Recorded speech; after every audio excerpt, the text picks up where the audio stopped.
Hey, welcome to Tuttle Data. Today we're going to be covering something that I come across a lot, that is taking wide data sets and turning them into long or skinny data sets that are easy to pivot off of, a little bit more flexible and when we want to create pivot tables.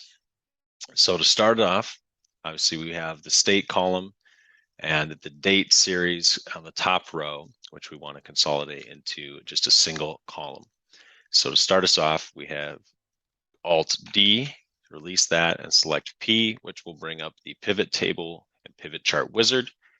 From here, we're going to want to select multiple consolidation ranges. That's just going to bring in the date columns that we have into one single column. And then we will create the page fields here. From the range, we're going to do Control Shift over and down. That will select all the data that we need here and click Finish.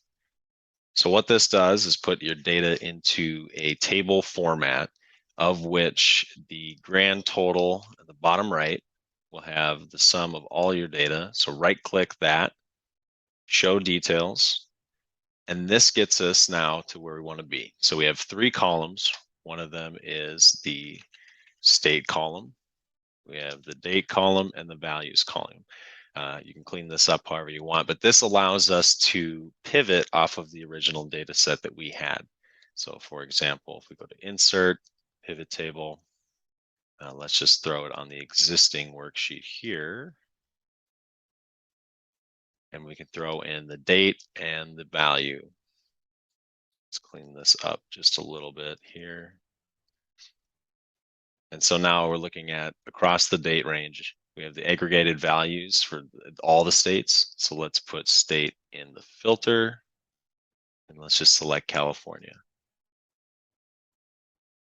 So if this isn't what you wanted, if you wanted something a little more visually appealing, let's go to Analyze and do Pivot Chart. Select the line chart because that's always good for time series data. And voila. So now we can see visually what California looks like across the month of January so far. And that's it. So if you liked the video, please subscribe or follow for more data tips. Thanks for watching.